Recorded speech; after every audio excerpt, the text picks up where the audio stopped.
കഴിഞ്ഞ ദിവസം ഞാൻ പറഞ്ഞല്ലോ, പ്രമുഖനായ വ്യവസായിയുടെ വീട്ടിലേക്ക് കയറി വന്നപ്പോൾ ഇവരെ ഞാൻ ക്ഷണിച്ചുകൊണ്ട് വന്നതല്ല എന്ന് പരാമർശിച്ചതിന്റെ പേരിൽ ആ വ്യവസായിയുടെ മുകളിലോട്ട് ആ വ്യവസായിയെ വളരെ മോശപ്പെട്ട രൂപത്തിൽ സോഷ്യൽ മീഡിയ പ്ലാറ്റ്ഫോമുകളിൽ ചിത്രീകരിക്കുന്ന കാഴ്ച കണ്ടു.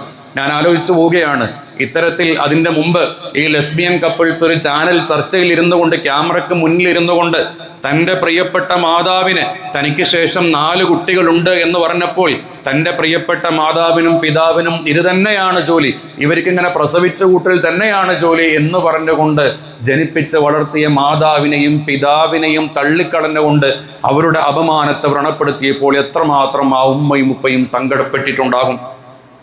അവരുടെ കുടുംബങ്ങൾക്കിടയിൽ, നാട്ടുകാർക്കിടയിൽ, കൂട്ടുകാർക്കിടയിൽ തല ഉയർത്താൻ പറ്റാത്ത രൂപത്തിലേക്ക് ആ ഉപ്പയും ഉമ്മയും മാറിപ്പോയി. 2 കുടുംബങ്ങളുടെ എല്ലാ ചുറ്റുപാടുകളും മാറിപ്പോയി. അതിനെയൊക്കെ ആഘോഷിച്ചുകൊണ്ട് അവരൊക്കെ മോശക്കാരായിക്കൊണ്ട് ഞങ്ങളെ ഇഷ്ടപ്പെട്ട രൂപത്തിൽ ചിന്തിക്കാൻ അനുവദിച്ചില്ല എന്ന് പറഞ്ഞ് അവരെയൊക്കെ എല്ലാ രൂപത്തിലും അപകീർത്തിപ്പെടുത്തിയപ്പോൾ തോന്നാത്ത സഹതാപം എന്തിനാണ് ഇവരോട് തോന്നേണ്ട ആവശ്യം? ആദ്യം തോന്നേണ്ടത്, ഏതൊരു മനുഷ്യനും ജനിപ്പിച്ച പിതാവിനോടും വളർത്തിയ മാതാവിനോടും കമ്മിറ്റ്മെന്റ്സ് ഉണ്ടാകണം, കുറെ ഉത്തരവാദിത്തങ്ങൾ, റെസ്പോൺസിബിലിറ്റി ഉണ്ടാവണം, അത് നിർബന്ധമായിട്ടുണ്ടാവണം. അവരെ സമൂഹത്തിന്റെ ഇടയിലേക്ക് പിച്ചു ചീന്തിയ ഒരു കൂട്ടം വിഭാഗത്തോട് എങ്ങനെയാണ് സഹതാപം തോന്നുന്നത്?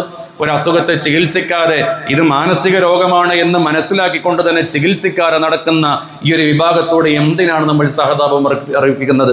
വ്യക്തമായിട്ട് ഇതൊരു മാനസിക രോഗമാണ് എന്നുള്ളതും ആ മാനസിക രോഗത്തിന് അനുയോജ്യമായ ചികിത്സകൾ ഈ കാലത്ത് ഉണ്ട് എന്നിരിക്കെ തന്നെ ഞങ്ങൾ ഈ ചികിത്സകൾക്കൊന്നും വിധേയമാകപ്പെടുന്നില്ല, ഞങ്ങൾ ലിബറൽ ചിന്തകളിലൂടെ ഞങ്ങൾക്ക് ഇഷ്ടപ്പെട്ട രൂപത്തിൽ ജീവിക്കും, ഞങ്ങൾക്ക് ഇഷ്ടപ്പെട്ടവരുമായി ലൈംഗിക ബന്ധത്തിൽ ഏർപ്പെടും, ഞങ്ങൾക്ക് ഇഷ്ടപ്പെട്ട രൂപത്തിൽ ജീവിക്കും എന്ന് പറഞ്ഞുകൊണ്ട് സമൂഹത്തിന്റെ ഘടനയെ തന്നെ ഇല്ലാതാക്കുന്ന രൂപത്തിൽ ജീവിക്കുന്ന ഈ ഒരു വിഭാഗത്തിന് എങ്ങനെയാണ് സഹതാപം കൊടുക്കാൻ കഴിയുക?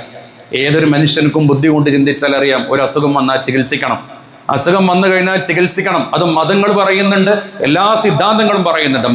അസുഖം വന്നാൽ ചികിത്സിക്കണം. ചികിത്സ ആത്മീയ രൂപത്തിലുണ്ടാകും, ഭൗതിക രൂപത്തിലുണ്ടാകും, എന്തായാലും ചികിത്സിക്കണം. ആ ചികിത്സകളൊന്നും എടുക്കാതെ ഞങ്ങൾക്ക് ഇഷ്ടപ്പെട്ട രൂപത്തിലേ ജീവിക്കൂ എന്ന് പറയുന്ന ഒരു സമൂഹം എന്ത് സഹതാപമാണ് അറിയിക്കുന്നത് നമ്മൾ മനസ്സിലാക്കണം.